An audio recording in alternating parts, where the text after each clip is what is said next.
columna y baluarte de la verdad, edificando con sana doctrina a la Iglesia de Cristo.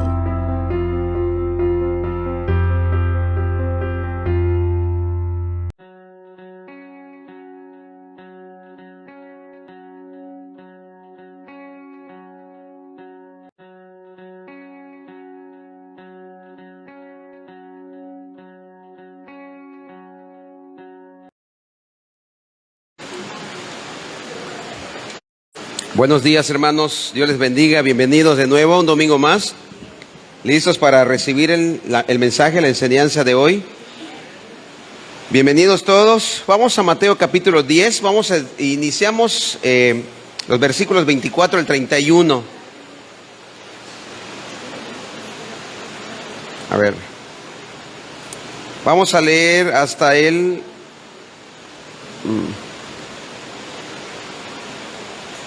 ¿Hasta qué versículo te dije, hermano? Hermano Jesús, le comenté al hermano, a ver, Mateo 10, al 42. Vamos a leer del 24 al 42, donde es el estudio total, lo que hemos visto. Hoy, si Dios quiere, vamos a ver la quinta parte y en la tarde vemos la sexta parte para finalizar. Vamos a finalizar las marcas distintivas de un discípulo de Cristo, donde todos debemos despejarnos a la luz de esas marcas. Si estamos cumpliendo esas marcas y nos consideramos discípulos de Cristo, deberíamos despejarnos a la luz de esos distintivos, de esas marcas, de esas señales. Vamos a leerlo alternadamente. Inicio y dice así: el discípulo no es más que su maestro, ni el siervo más que su señor. ¿Ustedes?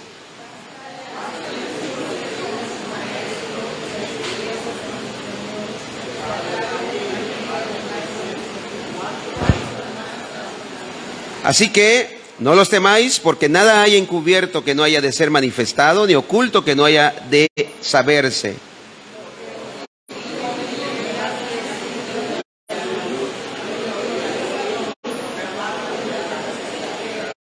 Y no temáis a los que matan el cuerpo, mas el alma no puede matar. Temed más bien a aquel que puede destruir el alma y el cuerpo en el infierno.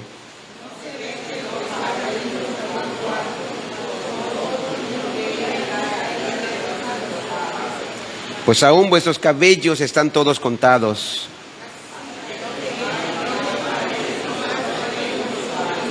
A cualquiera pues que me confiese delante de los hombres, yo también le confesaré delante de mi Padre que está en los cielos.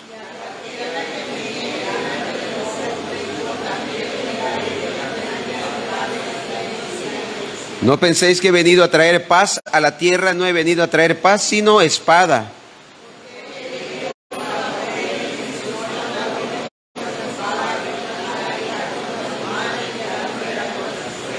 Y los enemigos del hombre serán los de su casa.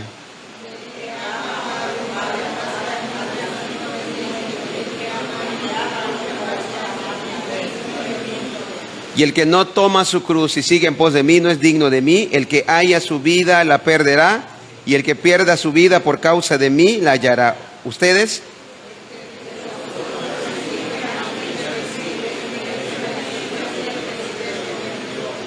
El que recibe a un profeta, por cuanto es profeta, recompensa de profeta recibirá. Y el que recibe a un justo por cuanto es justo, recompensa de justo recibirá. 42. Y cualquiera que dé a uno de estos pequeñitos un vaso de agua fría solamente, por cuanto es discípulo, de cierto os digo que no perderá su recompensa. Oremos, hermanos. Señor, te doy gracias por esta mañana.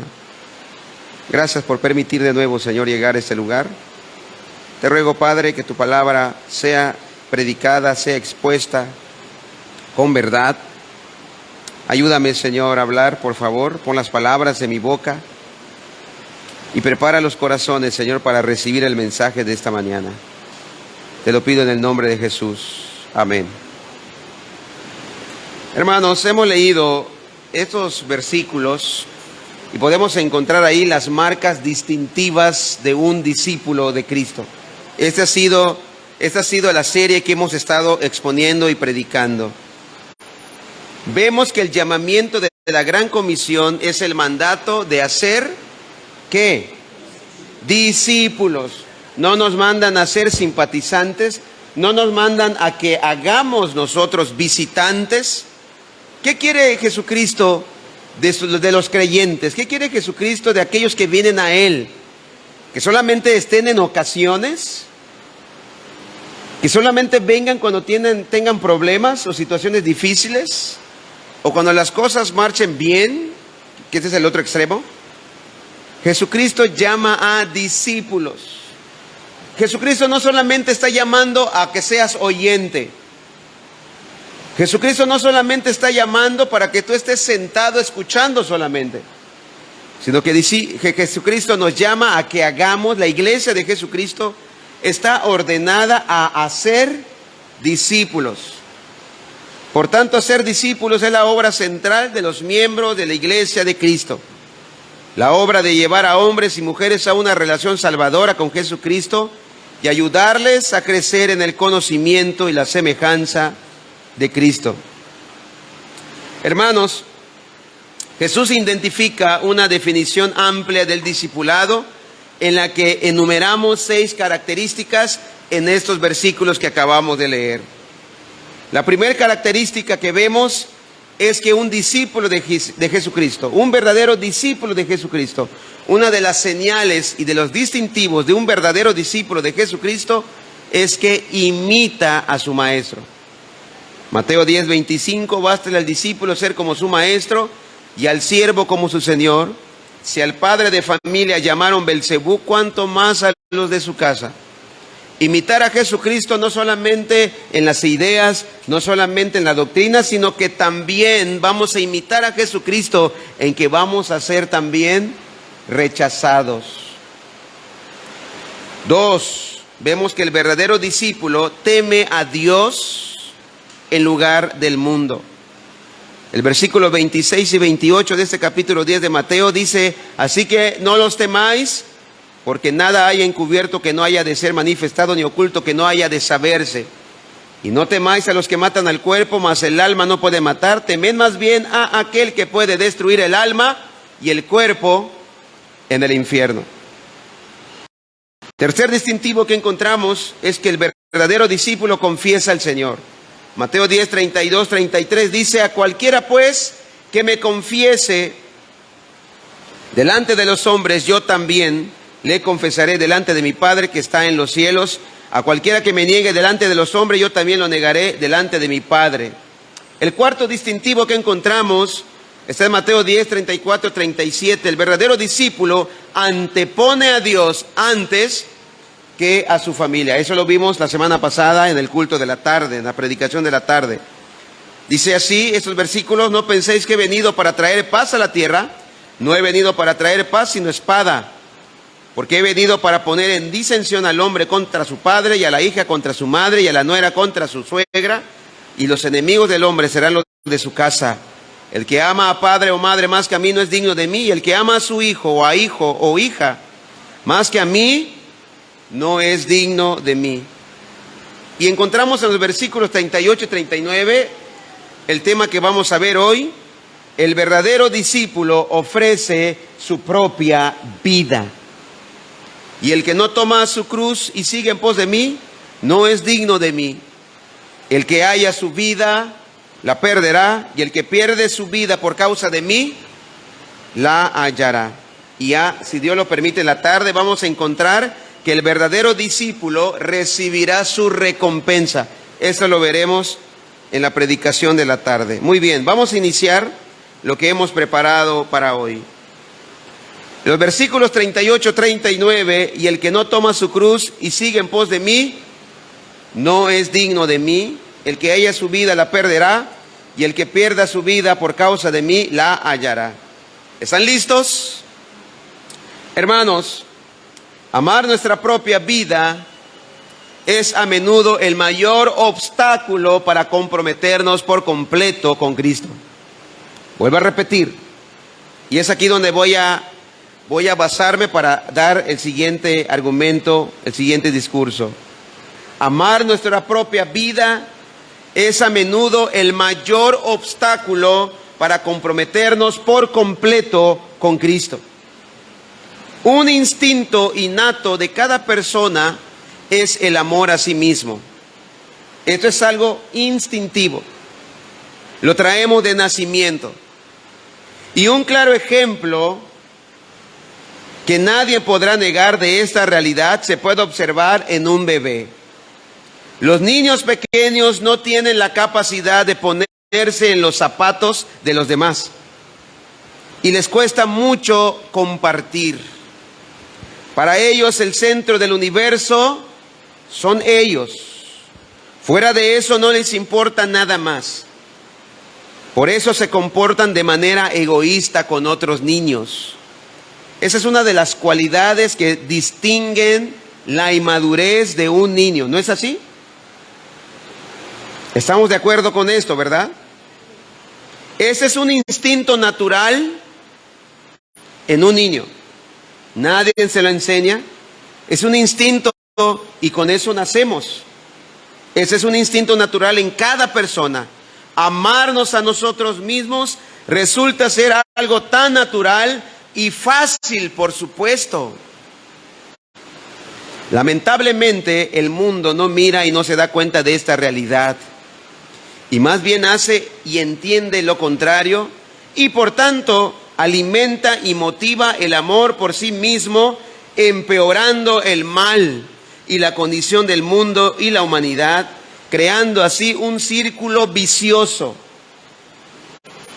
El mundo te dice estos pensamientos, ese tipo de frases. Primero, ámate a ti mismo. ¿Han escuchado esta frase? Tienes que amarte primero a ti mismo y así podrás amar a los demás. Si usted analiza y profundiza este tipo de pensamiento, es una idea incoherente, contradictoria. Si yo me voy a amar a mí mismo, no voy a tener lugar para amar a mi prójimo. Esta es la realidad. Entienda, por favor. Si tú te amas a ti mismo como el mundo enseña, eso significa ponerte en primer lugar tú. Y si tú te pones en primer lugar, esto significa que no queda lugar para mi prójimo antes que a cualquiera de los demás. Esto incluye hijos, cónyuge, padres y sobre todo Dios. Realmente esto te está enseñando y el mundo está diciéndole a la gente. De esa manera, inconscientemente o hasta conscientemente, muy probablemente, está alimentando el egoísmo en la humanidad. ¿Qué es egoísmo? ¿Cómo podemos definir egoísmo? Amor por sí mismo. Y el egoísmo es el mayor mal del hombre. De hecho, a partir de ahí nace todo pecado y toda maldad. Hermanos, las causas de las peleas y disputas entre los hombres es por causa del amor desmedido que tenemos por nosotros mismos. En otras palabras, por nuestro egoísmo. Definimos la palabra egoísmo. Egoísmo, excesivo aprecio que tiene una persona por sí misma y que le hace atender desmedidamente a su propio interés sin preocuparse de los demás. Veamos qué dice Santiago 4:1 al 3, por favor.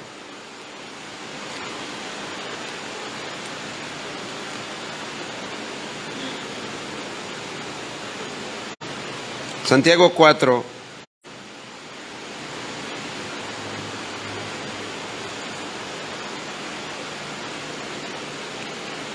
A ver, quiero buscar este mismo pasaje en la versión Palabra de Dios para Todos. Vamos a leer, dice así. Dice Santiago: ¿de dónde vienen las guerras y los pleitos entre vosotros? ¿No es de vuestras pasiones? Es decir, tus apetitos egoístas, los cuales combaten en vuestros miembros. Vamos a continuar, por favor. Codiciáis y no tenéis, matáis y ardéis de envidia y no podéis alcanzar, combatís y lucháis, pero no tenéis lo que deseáis, porque no pedís. Siguiente, por favor. Y pedís y no recibís. ¿Por qué? Pedís mal. ¿Para qué? Para gastar en vuestros deleites. Esto habla de nuestros apetitos egoístas. A ver, siguiente. O almas adúlteras. Hasta ahí, hasta el versículo 3. Voy a leer en esta versión, Palabra de Dios para Todos, y dice así lo siguiente. Del versículo 1 al 3, dice lo siguiente. ¿De dónde vienen todos los conflictos y peleas que hay entre ustedes? Vienen de ustedes mismos, de sus deseos egoístas que siempre están librando una guerra en su interior. ¿Por qué hay pleitos entre ustedes? Dice Dios. ¿Por qué hay luchas en la humanidad? Por favor, y no esté pensando en terceras personas. No esté pensando, no, eso no es para mí, esto es para el pleitista. Hermanos, todos luchamos con el pensamiento egoísta. Hasta el apóstol Pablo luchaba con este asunto del orgullo. Si el apóstol Pablo luchaba, que el apóstol Pablo fue el mejor cristiano de todos los tiempos, después de Cristo, por supuesto, ¿dónde quedo yo? ¿Dónde quedas tú? Por tanto, hermanos, debemos despejarnos también a la luz de estos versículos. Leo el siguiente versículo, ya lo tenemos ahí. Ustedes desean las cosas, pero no las consiguen. ¿Qué dice después? Su envidia puede llegar hasta el extremo de matar, y aún así no consiguen lo que quieren. Por eso discuten y pelean. No consiguen lo que quieren porque no se lo piden a Dios. Y después dice el versículo 3, y cuando le piden a Dios no reciben nada, porque la razón por la que piden es mala, para poder gastar, dice aquí, en sus propios placeres. Muy bien. Hermanos, inclusive podemos ver aquí en estos versículos el amor por uno mismo. Se puede percibir y escuchar en las oraciones, siempre pidiendo por sí mismo y por sus caprichos mundanos pasajeros. Pregunta Santiago, ¿saben por qué hay guerras y pleitos entre ustedes? Pues porque no saben dominar su egoísmo y su maldad. Son tan envidiosos que quisieran tenerlo todo, y cuando no lo pueden conseguir son capaces hasta de pelear y matar, lo que acabamos de leer, y promover guerra. Pero ni así pueden conseguir lo que quieren. Ustedes no tienen, porque no se lo piden a Dios, y cuando piden lo hacen mal porque lo único que quieren es satisfacer sus deseos, sus malos deseos. Estoy demostrando, hermanos, el asunto y el problema que hay en el corazón del humano, que por naturaleza es amor por sí mismo. Hermanos, esta es la perversidad del corazón humano. Es la perversidad del egoísmo, el amor excesivo por uno mismo. De ahí brota el pecado. Vemos ahí en Jeremías capítulo 17, versículo 9 al 10. Jeremías 17, 9.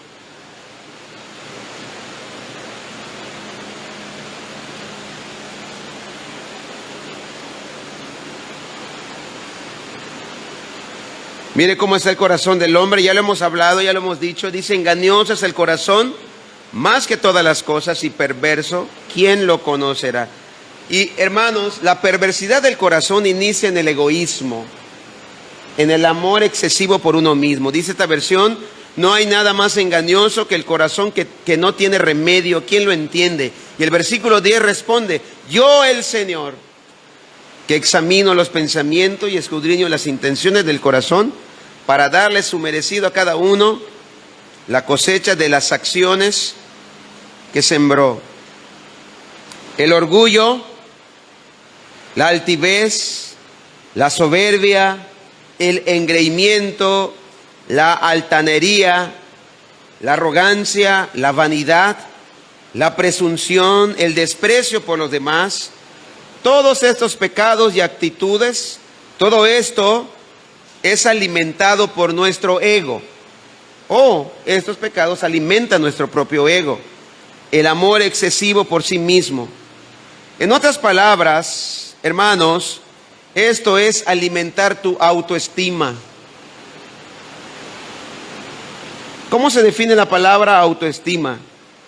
De autos, o de auto, la palabra auto en griego, por sí mismo, y estima, cariño o afecto que se siente por alguien o algo, o sea, amor. Es decir, amor por uno mismo. Cuando te hablan acerca de tu autoestima, te están enseñando a amarte a ti mismo. En conclusión, todo lo que enseña de la autoestima es contrario a lo que las Escrituras hablan. Estamos renovando nuestro entendimiento, hermanos. Tal vez para muchos esto resulta un choque. No entiendo de lo que me está diciendo, pastor. Entonces me tengo que odiar. Increíblemente, hay pasajes en la Biblia donde dice que hubo gente que menospreció sus vidas. ¿Hasta dónde? Hasta la muerte. Así lo dice Hebreos. Alguien que se ama a sí mismo demasiado, es difícil entregar su vida a Cristo. Por esa razón estás luchando. Por eso no le entregas todo a Cristo. ¿Por qué razón? Por el amor excesivo que tienes de ti mismo, porque no quieres renunciar a tus caprichos, no quieres renunciar a tus sueños, no quieres renunciar a tus metas, no quieres renunciar a tus sueños. Y prefieres eso que seguir a Cristo. ¿Por qué el joven rico se retiró triste? Porque amaba sus riquezas. ¿Sabes cuál fue el primer pecado en el cielo? Ahí en Ezequiel 28:11. Espero terminar el tema de hoy, hermanos. Vamos rápido. Ezequiel 28:11, por favor. 28:11. Vino a mí palabra de Jehová diciendo: Hijo de hombre, levanta endechas sobre el rey de Tiro y dile, así ha dicho Jehová el Señor, tú eras el sello de la perfección, lleno de sabiduría y acabado de hermosura. Son palabras proféticas que hacen referencia a Satanás. Esto es lo que era antes Satanás, antes de ser Satanás. Él era un ángel hermoso, el sello de la perfección, lleno de sabiduría y acabado de hermosura. Era tan hermoso que empezó a suceder con él mismo. El amor por sí mismo, la admiración por él. Por favor, siguiente versículo. En Edén, en el huerto de Dios estuviste, de toda piedra preciosa era tu vestidura, de cornerina, topacio, jaspe, crisólito, berilo y ónice, de zafiro, carbunclo, esmeralda y oro. Los primores de tus tamboriles y flautas estuvieron preparadas para ti en el día de tu creación. Por favor, siguiente. Tú, querubín grande protector, yo te puse en el santo monte de Dios, ahí estuviste en medio de las piedras de fuego, te paseabas.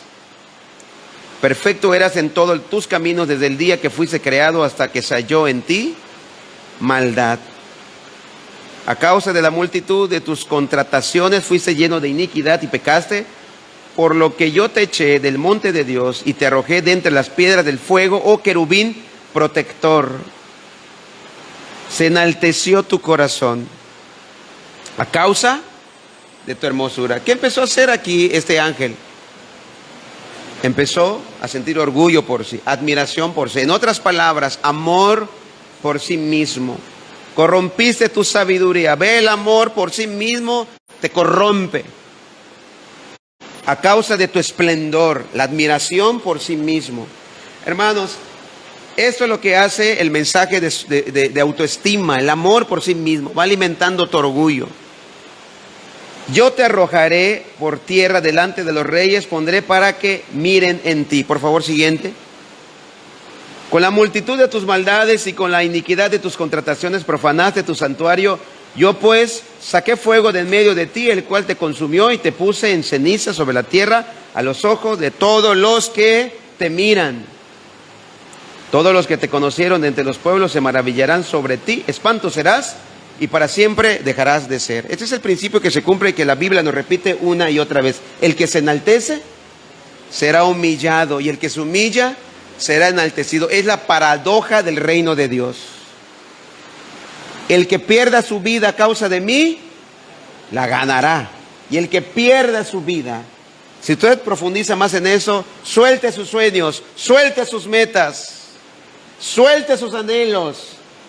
Es la paradoja del Evangelio. Al final los obtendrá. O sea, pierdes, más bien ganas perdiendo. Así es en la paradoja del Evangelio. Isaías 14:12, por favor. Lamentablemente muchos utilizan el Evangelio para enseñar superación personal y esta falsa enseñanza de la autoestima, que tiene que ver mucho con el Evangelio de la prosperidad también. A ver, por favor, leemos al 15. ¿Cómo caíste del cielo? Es en referencia también a Satanás. ¿Cómo caíste del cielo, oh lucero, hijo de la mañana? Cortado fuiste por tierra, tú que debilitabas a las naciones. Tú que decías en tu corazón, subiré al cielo. Ya se dio cuenta cuando uno empieza a sentir amor excesivo por uno mismo, admiración por uno mismo, se empieza a corromper. Deseo ser como Dios. Subiré al cielo en lo alto junto a las estrellas de Dios. Levantaré mi trono semejante a Dios, y en el monte del testimonio me sentaré a los lados del norte. Esto sucedió también con el hombre. ¿Cuál fue el ofrecimiento de Satanás a la mujer? Y seréis como Dios. Caray, eso sí me interesa. Siguiente, por favor. Sobre las alturas de las nubes subiré, se decía Satanás, y seré semejante al Altísimo. Vea cómo el orgullo, la admiración a uno mismo se va corrompiendo. El amor por uno mismo hace que te corrompas. Siguiente, por favor. Mas tú derribado eres hasta el Seol, a los lados del abismo. El mismo principio, el que se enaltece. Satanás quiso llegar hasta lo más alto y cayó en lo más bajo que pueda haber en toda criatura creada. Ese es el pensamiento y la idea, hermanos. La idea y el pensamiento es: tú no te mereces la vida que llevas, te mereces algo mejor. ¿Qué decía Satanás? Este ángel cayó en los pecados del ego: el orgullo, la altivez, la soberbia, el engreimiento, la altanería, la arrogancia, la vanidad, la presunción. Todo esto, repito, tiene que ver con el amor y la admiración por uno mismo. Ese fue el inicio de la maldad. Ese fue el inicio del pecado. A partir de la admiración excesiva por uno mismo. Y ahí entonces vino la corrupción. Se corrompió el hombre. Y a partir de ahí siguen todos los demás pecados que existen. Lo que pasó con Adán y Eva en el huerto del Edén, que fue lo que le dijo Satanás: serán como Dios. Serán como Dios. La misma idea. Tú no te mereces la vida que llevas, te mereces algo mejor.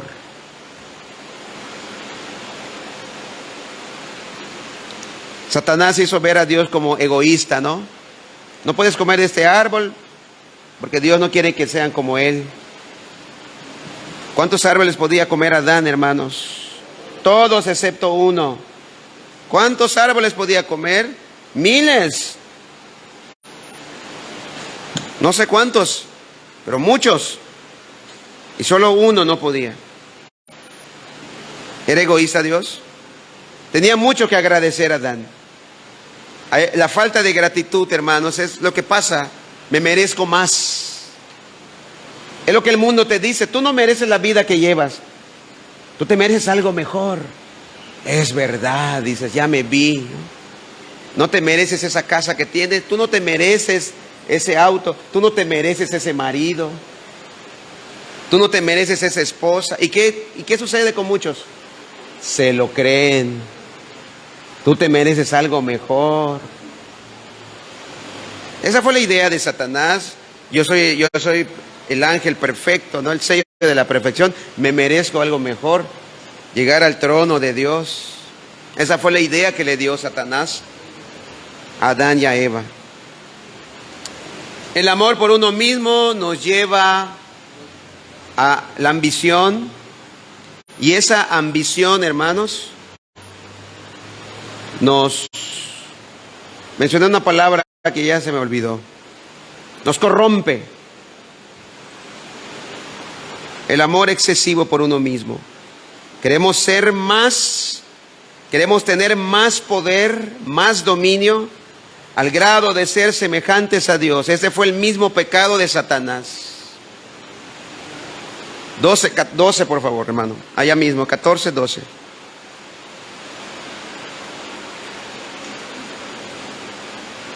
Tú que debilitabas a las naciones, 14, 12 le dije, a ver, por favor, el siguiente, 13. Tú que decías en tu corazón: subiré al cielo en lo alto junto a las estrellas de Dios, me levantaré mi trono y en el monte del testimonio me sentaré a los lados del norte. 14. Sobre las alturas de las nubes subiré y seré semejante al Altísimo. Tanto para el hombre como para Satanás, su amor por sí mismo, su admiración por sí mismo, el que creían que se merecían algo mejor, los llevó a esto. Y querían ellos ser semejantes a Dios. ¿Qué mejor? ¿Qué puede haber algo mejor que Dios? Nada. Entonces ellos querían ser semejantes a Dios. Eso también significa ser ley para ellos mismos, poner las reglas del juego ellos mismos, así no dar cuentas a un Dios exigente en sus pensamientos egoístas. Esa es la idea soberbia del ateo. Él en su imaginación pretende creer que no hay Dios, así no dará cuenta a nadie al final de su vida. Su motivación es el amor desmedido por sí mismo. Quiere hacer lo que quiera y no dar cuenta a nadie, no dar cuentas a nadie. Hermanos, la palabra autoestima, repito, significa amor por uno mismo. Y esta palabra nos lo repiten en las escuelas, desde el kinder, desde que entramos. Nos la repiten una y otra vez hasta llegar a la universidad. Y aún lo seguimos creyendo en nuestra adultez. Seguimos viejos y lo seguimos escuchando y lo seguimos creyendo. Te dicen: deberías de mejorar en tu autoestima. Deberías de valorarte. Deberías de amarte más. ¿Dónde está tu dignidad? Valórate. Hermanos y amigos, nosotros no tenemos problemas de baja autoestima. Al contrario, no tenemos ningún problema de baja autoestima. Repito, ningún hombre tiene problemas de baja autoestima. Es todo lo contrario. Nos sobrevaloramos desmedidamente cada uno de los hombres. Hay un engaño en la psicología donde te infunden la idea que tú tienes problemas de baja autoestima y te lo crees. Y como excusa y pretexto te empiezan a enseñar cómo debes de mirarte a ti mismo, cómo debes de actuar. Y todo esto, hermanos, nos va corrompiendo. Esto es una idea, y muchas veces no necesitamos que nos den clases de psicología, porque hasta nuestros mismos padres nos infunden esta idea. Obviamente los enseñaron a ellos también así, y esa es la idea que el mundo da. Por eso, cuando escuchas el mensaje cristiano, renuncia a tu vida, renuncia a ti mismo para seguir a Cristo. ¿Cómo? ¿Qué me estás pidiendo, pastor? ¿Cómo te ocurre? ¿Cómo te atreves a decirme semejantes palabras? ¿Por qué razón pensamos así? Porque nos sobrevaloramos, hermanos, desmedidamente. Creemos que nos merecemos todo. Creemos que debemos de ser tratados como los príncipes de Inglaterra, casi. Y realmente ese es el problema. Ese es el problema. Ese es el grave problema. No la baja autoestima, sino la sobreestima. Y cuando los demás no hacen o no nos tratan como nosotros queremos o nos han enseñado, nos frustramos, nos enojamos, nos deprimimos y entonces empieza el problema. Ya que esto enseña al mundo a amarnos así a nosotros mismos desmedidamente. Entonces, esto se convierte en un caos. ¿No es así? Podemos poner un ejemplo sencillo. La pareja de enamorados, hombre y mujer, en estos tiempos tienes que especificar cuando hablas de pareja, porque lamentablemente un hombre y una mujer cuando se casan, si el hombre piensa me voy a casar para que ella me haga feliz, y la mujer se casa pensando me voy a casar para que él me haga feliz, ahí hay un problema. Porque la mujer va a estar esperando que él la atienda, que él la trate bien, que él la trate como la reina, la princesa. Y el hombre, ¿qué está esperando? Lo mismo. ¿Y qué va a pasar con ambos? Es la misma idea, hermano, la frustración, la decepción, la tristeza. Y ese matrimonio se convierte en un caos. Porque se casaron, porque quería que el otro lo hiciera feliz, o la otra lo hiciera feliz. ¿Y con qué idea debemos de casarnos? Me caso para hacer feliz a mi mujer, y la mujer, me caso para hacer feliz a mi marido. Y esto, cuando hay esta idea de que todos merecemos ser tratados como reyes y príncipes, es lo que dice Santiago 4:1. A ver, lo ponemos. ¿Qué dice Santiago 4:1? ¿Por qué hay guerras? No por su egoísmo, no por el amor desmedido de cada uno, no porque cada uno se cree los reyes y los príncipes de Inglaterra, que merecen ser tratados de la mejor manera. ¿De dónde vienen las guerras y los pleitos entre ustedes? ¿No es de vuestras pasiones, de vuestros apetitos egoístas? Esa es la idea. Vienen de ustedes mismos, dice la versión Palabra de Dios para Todos, de sus deseos egoístas que siempre están librando una guerra en su interior. Hermanos, realmente la baja autoestima es un mito. Por ejemplo, una persona que sufre y no puede hablar en público, se pone nerviosa o simplemente no quiere hablar en público porque ella dice, tengo pena, se van a burlar de mí, ¿qué tal si digo algo mal, algo equivocado y se ríen? No podría soportar eso. Y alguien sugiere y dice, es que tienes problemas de baja autoestima. O un joven que no participa nunca en las clases por temor a decir algo incorrecto. O la mujer que se siente insegura con su cuerpo. O hasta los mismos hombres, los mismos varones. Alguien dice, tienen baja autoestima. Vamos a examinar eso, hermanos, estos términos. Hermanos, veamos y examinemos estos ejemplos. Realmente cada una de estas personas se aman demasiado. Escuche esto, se aman excesivamente. Y usted se preguntará, ¿por qué dice esto y por qué piensa esto, Pastor Guillermo? Hermanos, Satanás y el mundo nos ha hecho creer todo lo contrario, que tienes baja autoestima y que por eso eres inseguro, pero no, realmente es todo lo contrario. ¿Sabe por qué ellos o esta persona no quiere hablar en público y tiene temor a que se burlen de ella? Porque se ama tanto que no soportaría que la gente se burle de ella. ¿Entendió la idea?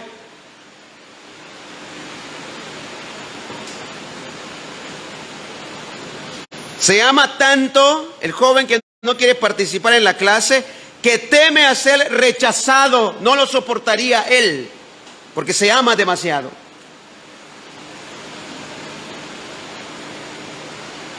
Estas personas no soportan que los juzguen. Se aman tanto que no soportan que los critiquen. No es que tenga problemas de baja autoestima. Al contrario, tienen un problema de sobreestima. Dan a entender que no se merecen que sean criticados. No se merecen que sean juzgados.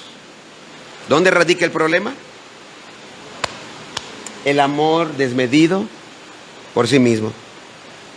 Por favor, hermanos, miremos estos pasajes. Apocalipsis 12, 11. Es una introducción que estoy dando, hermanos, para la invitación que hace Jesús cuando Jesús llama a sus discípulos y les dice que se nieguen. Es una introducción. Estoy preparando el terreno para ya entrar ahorita a lo que es el mensaje. Apocalipsis 12, 11. Y ellos le han vencido por medio de la sangre del Cordero y de la palabra del testimonio de ellos. ¿Y qué dice el pasaje? Menospreciaron sus vidas. ¿Cómo? ¿Por qué fueron capaces de entregar su vida al Cordero? Y ellos le han vencido por medio de la sangre del Cordero. ¿Por qué lograron vencer por medio del Cordero? Porque entregaron su vida menospreciando primero sus propias vidas. ¿Qué significa menospreciar sus propias vidas? Renunciar, hermanos, renunciar a lo que eres, renunciar inclusive a tus sueños, a tus proyectos, a tus metas. Eso es menospreciar. Y hay un ejemplo claro en la Biblia de un hombre que renunció. Hay más, pero hay uno que lo conocemos muy bien. Bueno, no tan bien, hemos hablado mucho de él, que renunció, hermanos, a todo lo que él aspiraba. Versículos 6, 9, siempre en Apocalipsis, por favor. Mientras no renuncies a tu vida, no puedes seguir a Cristo. Cuando abrió el quinto sello, vi bajo el altar las almas de los que habían sido muertos por causa de la palabra de Dios y por el testimonio que tenían. Habían sido muertos. ¿Y por qué ellos estaban dispuestos a morir? Porque ya no amaban sus propias vidas, hermanos. Amaban más al Cordero que a sus propias vidas. ¿Quién es la persona que no va a soportar que lo burlen? ¿Quién es la persona que no va a soportar que lo critiquen y que lo juzguen? ¿Quién es? El que se ama demasiado. Ellos no los burlaron, no los criticaron, no los juzgaron, no los condenaron. ¿Qué les pasó a ellos? Los mataron. Y eso demostraba y evidenciaba que no amaban sus propias vidas, sino que amaban al Cordero más que a sus propias vidas. Hebreos 11:35, por favor, hermano.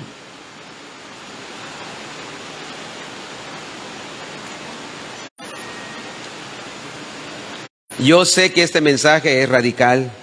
Estoy consciente de lo que estoy hablando, hermanos. 11:35. Las mujeres recibieron sus muertos mediante resurrección, mas otros fueron atormentados, no aceptando el rescate.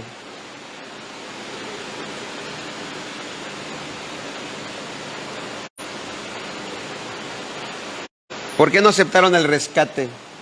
Cuando hay un rescate a cambio de algo, prefirieron ellos, dice, obtener mejor resurrección. Sus vidas aquí en este mundo ya no las amaban. Ya no les interesaba vivir la vida como ellos tenían pensado, sino que vivían su vida como Cristo les ordenaba que la vivan. Por favor, siguiente. Otros experimentaron vituperios. ¿Por qué fueron capaces de soportar todo esto? Porque amaban más a Jesucristo o a Dios que a ellos mismos. Vituperio y azotes, y además de esto, prisiones y cárceles. Cuando alguien escucha una ofensa y se ofende, se siente herido, no es porque tenga problemas de autoestima. ¿Ya me entendieron la idea? Es todo lo contrario. Es porque se sobrevalora él mismo, se ama tanto que no soporta que la gente lo critique, que hable mal de él. Y además de estos, prisiones y cárceles. Siguiente, por favor. Fueron apedreados, aserrados, puestos a prueba, muertos a filo de espada, anduvieron de acá para allá cubiertos de pieles de ovejas y de cabras, pobres, angustiados, maltratados. Siguiente, por favor. De los cuales el mundo no era digno, errando por los desiertos, por los montes, por las cuevas y por las cavernas de la tierra. ¿Qué le diría el mundo a ellos? ¿Dónde está su dignidad? ¿No es así? ¿Pero qué hacían? ¿Qué pasó con la vida de ellos? Hermanos, aún para el mundo, según perdían su dignidad, pero ellos preferían esto porque amaban a Cristo sobre sus propias vidas. Bueno, voy a explicar más adelante y espero no malinterprete lo que estoy diciendo. Pero Cristo, hermanos, no pide mucho, vuelvo a repetir. Él pide todo. Hechos 20:24, por favor, hermano.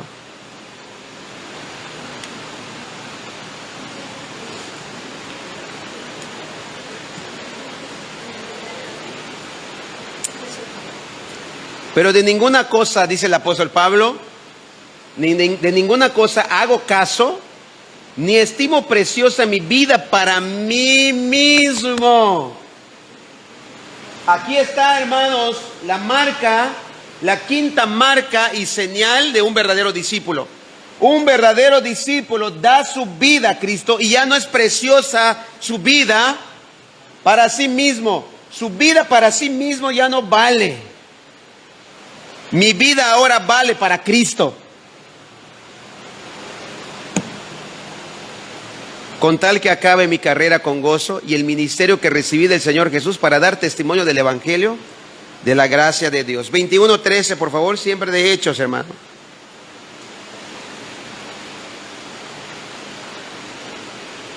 ¿Cuánto tiempo ya llevo, hermanos?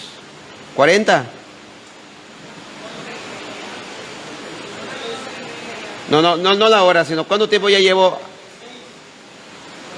46.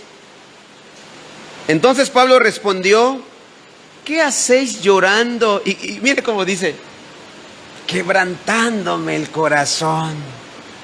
Escuche cómo dice Pablo. Estaban preocupados porque a Pablo lo amenazaban de muerte. Pero cuando una persona, hermano, ha renunciado a su propia vida, ama más a Cristo que a su propio ser, que a su propia vida, ya esa parte,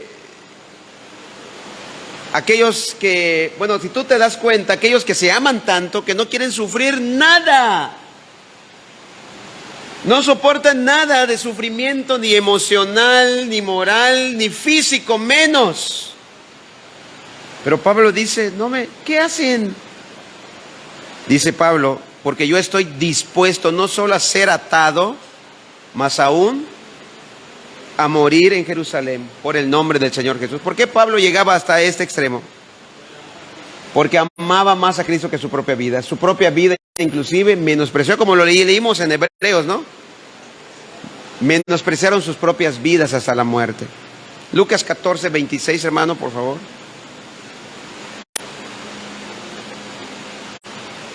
Me falta, hermanos. A ver, vamos. Si alguno viene a mí, dice Jesús, y no aborrece a su padre y madre y mujer e hijos y hermanos y hermanas y aún también que su propia vida, dice Jesús, no puede ser mi discípulo. No va a estar dispuesto a obedecerme. No puede ser cristiano. No puede ser llamado cristiano. Hermanos, no interpreten mal lo que Jesús está diciendo. No dice aquí, no nos está ordenando que odiemos y aborrezcamos a nuestros padres. El amor por Cristo, lo que está diciendo es que el amor de Cristo va a ser tanto que la gente va a llegar a creer y pensar que aborrecemos a nuestros padres. El amor por Dios debe estar tan elevado, hermanos, más elevado que por el amor de nuestros padres. Creo que la semana pasada di un ejemplo, ¿no? De una muchacha que recibió el Evangelio y su padre la sacó de su casa porque se convirtió en cristiana. Y la muchacha se preguntaba, ¿preferiría mi padre que yo sea alcohólica, que yo sea drogadicta, antes de que yo sea cristiana?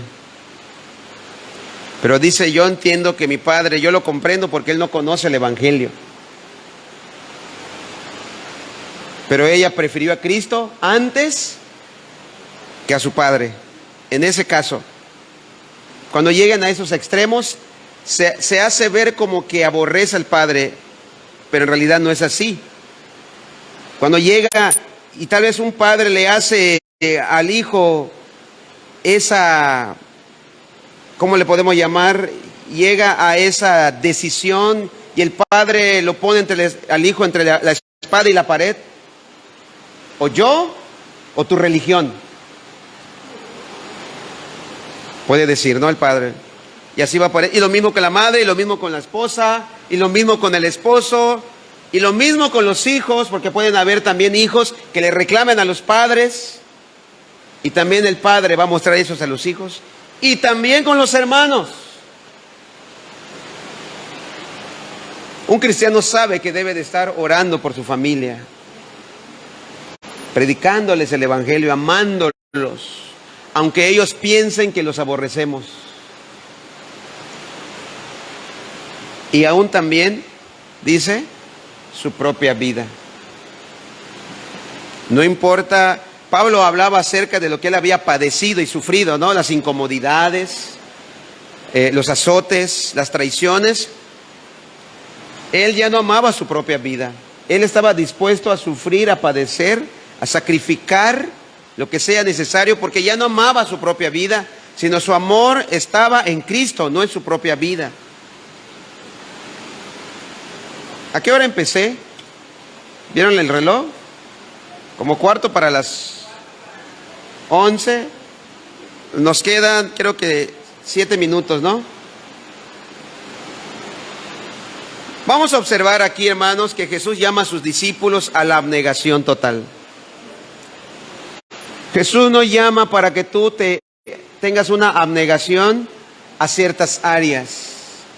La abnegación que pide Jesús es total, completa. De ser necesario, inclusive, sacrificarte hasta el punto de dar tu vida.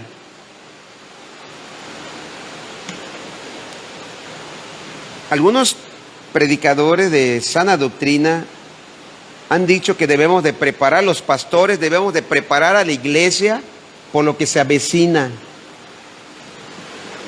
Muchos pastores no están advirtiendo y preparando a las iglesias, a su iglesia que pastoree, para tiempos de persecución. Nosotros no sufrimos, gracias a Dios, hermanos, no estamos en tiempos de persecución. Somos tan frágiles, tenemos una mentalidad, no sabemos nosotros ese tipo de ambiente, de ámbito, de condición.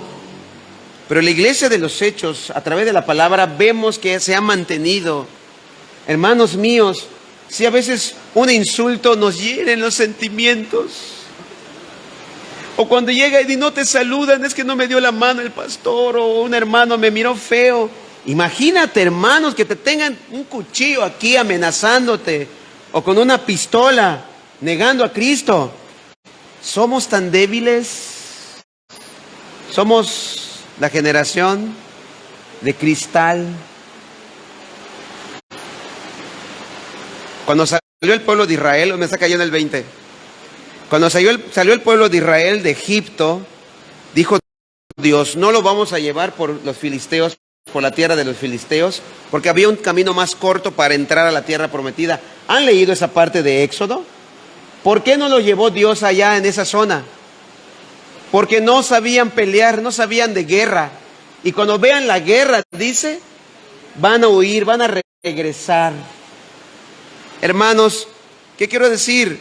Debemos de prepararnos, tener el carácter como soldados de Cristo, de dar nuestra vida por amor a Él. Pero te voy a decir algo, si tú no menosprecias tu vida, no darás tu vida. Por favor, no seas como Pedro. ¿Qué dijo Pedro? Yo daré mi vida por ti, Señor, hasta la muerte, si es necesario. ¿Y qué pasó a la hora de la hora? Pedro tuvo temor y negó a Cristo. Hermanos, debemos de prepararnos. Debemos prepararnos. Hermanos, no creo que pueda yo continuar porque tendría que yo terminarlo todo. Pero lo que pide Jesucristo de nosotros es una abnegación total. Una abnegación total, inclusive estar dispuestos a dar nuestra vida por Él. Estar dispuestos a ser aniquilados, hablando de la muerte.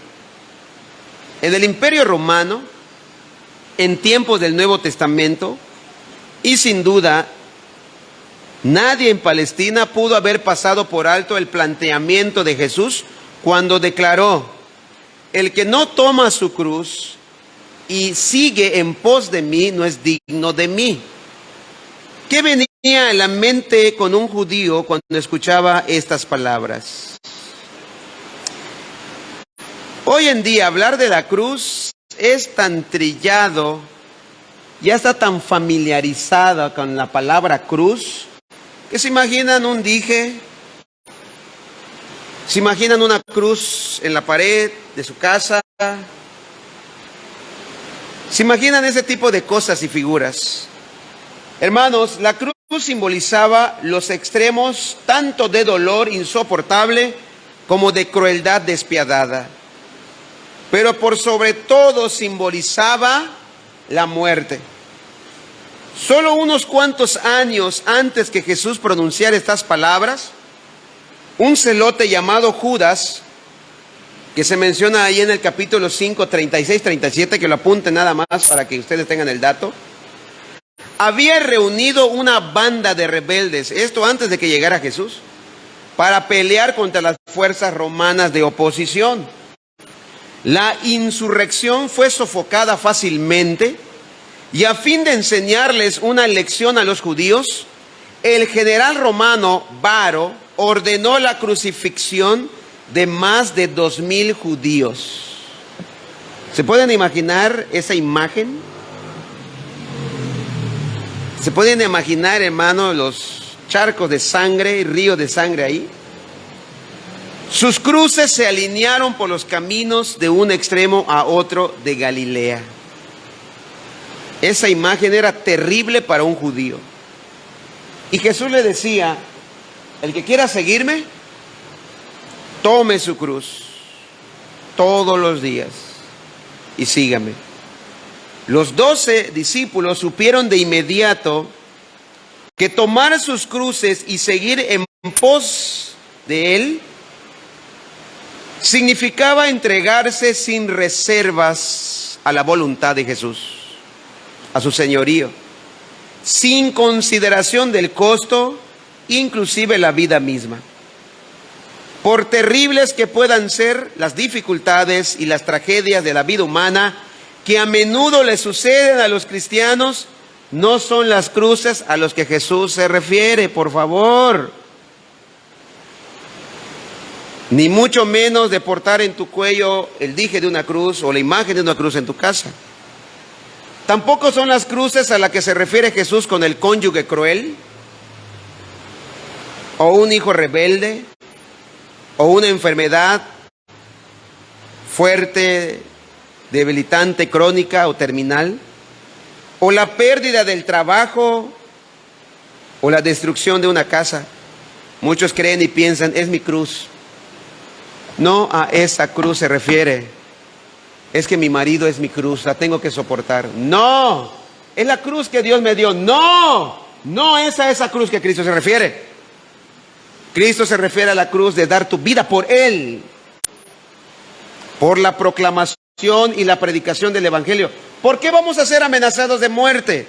¿Qué hace un discípulo de Cristo? ¿Se acuerda que lo hablamos hace como 2 semanas? Dijimos, lo que ustedes oyen en secreto, que le dijo Jesús, anúncialo en las azoteas.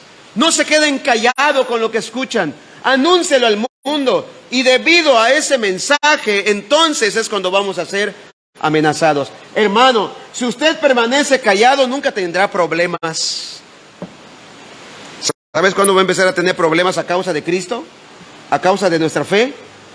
En el momento que usted empieza a hablar, en el momento que usted empieza a comentar en los grupos, en los momentos que usted empieza a publicar. Usted, mientras esté callado, no va a tener ningún problema. Hermanos, y esto es una medida, es una manera también de observar si nuestro cristianismo es sincero o verdadero. Un cristiano, un verdadero discípulo de Cristo no permanecerá en silencio. Se hará notar. Dice Jesucristo que nosotros somos la sal de la tierra y la luz del mundo. La cruz de un creyente es una identificación espiritual con la cruz de Cristo, con alguna idea de una vida crucificada. He muerto al mundo, he muerto a mi vida. Tales conceptos son extraños al contexto. Además, la cruz de Cristo aún era futura cuando Jesús les habló ahí a sus discípulos. Los discípulos oirían la palabra cruz y pensarían solo en una muerte física. Una cruz es el sacrificio voluntario de todo lo que se tiene, incluso la vida por causa de Cristo. Es algo que, al igual que el Señor mismo, un creyente debe de enfrentar cuando el mundo incrédulo arremeta contra él debido a la relación que tiene con Dios. Vamos a dejarla hasta aquí, hermanos. Yo les invito y les animo que por favor vengan en la tarde, y si no pueden asistir, sigan la transmisión de hoy en la tarde. Son secuenciales, hermanos, por favor, para que usted tenga una idea más plena y más completa de todo el tema que estamos hablando. A ver, hermanos, reflexionemos y vamos a concluir. ¿Qué vamos a hacer con lo escuchado hoy? ¿Qué harás? ¿Qué entendiste? ¿Cuál es el mensaje que hoy captaste? El amor a nosotros mismos es el primer grande obstáculo a seguir a Jesús como Él exige. ¿Por qué mucha gente se frena y se detiene? Mira, hermano, yo he tenido la experiencia de que mucha gente ha llegado a la iglesia, viene muy entusiasmado. ¿Se acuerdan del joven que vino corriendo, hincó su rodilla delante de Jesús y le dijo: buen maestro, qué bien haré para heredar la vida eterna? Vino muy entusiasmado, vino muy gozoso, muy animoso. Yo he visto que mucha gente viene así a la iglesia, viene muy animoso, viene muy alegre, muy dinámico. Pero cuando le presentan el Evangelio, se va triste. Resulta ser que el Evangelio que él tenía como concepto de Evangelio no era el Evangelio. O el Cristo que él conocía, resulta ser que era un Cristo imaginario. Yo he tenido muchas experiencias muy parecidas así. Hermanos míos, por favor, escuche con un corazón abierto y dispuesto estas verdades y estos principios y esos términos que el verdadero discipulado de Cristo nos está presentando en todos estos versículos. ¿Cuál es el primer obstáculo entonces, hermanos, para seguir a Cristo? el amor contigo mismo. Ese mensaje de autoestima es un mito, hermanos, de baja autoestima es un mito. El problema no es que no nos amemos, el problema es lo contrario, nos amamos demasiado. Ese que no se peine, no se arregla, es que tiene baja su autoestima. No, se ama tanto que ni siquiera quiere mover ni un músculo para arreglarse. Ese es el verdadero sentido. Él quiere cumplir sus deleites, se ama tanto que quiere cumplir sus perversiones. Y así todo estas perversiones. Así que, hermanos, vamos a dejarlo hasta aquí. Oramos. Señor, te doy gracias por esta tarde, esta mañana. Gracias por tu palabra, tu mensaje, tu verdad. Te ruego, bendito Dios, por favor, que tu palabra sea guardado en la mente, en la conciencia, en el corazón de mis hermanos. Señor, que tu Espíritu Santo obre. El mensaje se dio. Señor, ahora te ruego, por favor, que tu Espíritu Santo obre en cada corazón. Ayúdame, Señor, a hablar tu verdad. Ayúdame a obedecer tu palabra, Señor. Ayúdame a ser un discípulo tuyo. Señor, en el momento de la prueba, en el momento, Señor, de la confrontación, ayúdame, Señor, a permanecer firme y fiel. Líbrame, Señor, por favor. Y lo digo con temor, Señor. No quisiera ser como el apóstol Pedro. Tal vez sentado en la mesa, cenando, estando en un ambiente de amigos, de compañeros, platicando amenamente, podemos decir fácilmente, yo moriría por Cristo. Pero en el momento de la dificultad, Señor, todos huyeron, todos te abandonaron. Señor, por favor, ayúdanos, fortalécenos. Que nuestras conciencias estén en estas palabras. ¿Hasta dónde estoy dispuesto a dar mi vida por Cristo? Que nos espejemos, nos comparemos con esta verdad que acabamos de escuchar. Ayúdanos, Señor, a menospreciar nuestras vidas, a echar fuera en nuestra mente este concepto y esta idea que nos han vendido, que el mundo nos ha dado, del falso mensaje de la autoestima. Porque el problema no es que nos amemos, el problema es todo lo contrario, nos amamos desmedidamente. Ayúdanos, Señor, por favor, amarte a ti más que a mí, más que a nosotros mismos, amarte a ti más que a mis padres, amarte a ti más que a mi esposa, más que a mis hijos. Por favor, toda la gloria y la honra sea para ti, en el nombre de Jesús. Amén, amén. Dios les bendiga, hermanos. Nos despedimos de los hermanos de Facebook.